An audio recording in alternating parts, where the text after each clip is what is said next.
மழை காலங்களில் கால்நடைகளை பாதுகாப்பது எப்படி? மழை காலங்கள் கால்நடைகளுக்கு பல சவால்களை ஏற்படுத்தும். குளிர், ஈரப்பதம் மற்றும் நோய்த்தொற்றுகள் அதிகரிப்பதால் கால்நடைகளை ஆரோக்கியமாக வைத்திருப்பதற்கு கூடுதல் கவனம் தேவை.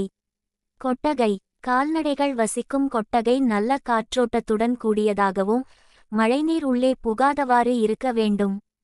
தரை உலர்ந்ததாகவும் ஈரப்பதம் இல்லாமல் இருக்கவும் தினமும் சுத்தம் செய்ய வேண்டும்.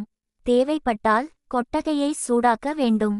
தீவனம் மற்றும் தண்ணீர்: கால்நடைகளுக்கு புதிய, உலர்ந்த தீவனம் மற்றும் போதுமான அளவு சுத்தமான தண்ணீர் வழங்க வேண்டும்.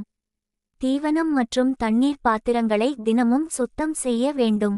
ஈரமான தீவனத்தை தவிர்க்கவும், ஏனெனில் இது செரிமான பிரச்சனைகளை ஏற்படுத்துகிறது. நோய் தடுப்பு: கால்நடைகளுக்கு தேவையான அனைத்து தடுப்பூசிகளையும் போட வேண்டும்.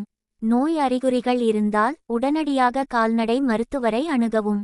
கொட்டகையை தவறாமல் கிருமிநாசினி செய்யவும். பராமரிப்பு: கால்நடைகளின் குளம்புகளை தவறாமல் சுத்தம் செய்து தேவைப்பட்டால் ஒப்பனை செய்யவும். ஈரமான சூழலில் தோல் நோய்கள் ஏற்படாமல் தடுக்க உடலை தூய்மையாக வைத்திருக்க வேண்டும். குளிர்ச்சியான வானிலை: கால்நடைகளுக்கு போதுமான சூடான போர்வை அல்லது போர்வை வழங்கவும். மேய்ச்சல்: மழை பெய்து கொண்டிருக்கும்போது அல்லது மழை பெய்து வரும் கால்நடைகளை மேய்ச்சலுக்கு அனுப்ப வேண்டாம். மேய்ச்சல் நிலங்கள் சதுப்பு நிலமாக இருந்தால் கால்நடைகளை வேறு இடத்திற்கு மாற்றலாம். மேய்ச்சல் நிலங்களில் தேங்கியுள்ள தண்ணீரை வடிகட்டவும்.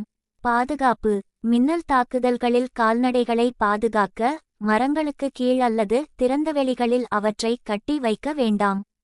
வெள்ளப்பெருக்கு ஏற்படும் அபாயம் இருந்தால் கால்நடைகளை பாதுகாப்பான இடத்திற்கு மாற்ற ஏற்பாடு செய்ய வேண்டும். கால்நடை மருத்துவரின் ஆலோசனை: மழை காலங்களில் கால்நடைகளை பராமரிப்பது பற்றி உங்களுக்கு ஏதேனும் சந்தேகம் இருந்தால் உங்கள் கால்நடை மருத்துவரை அணுகவும்.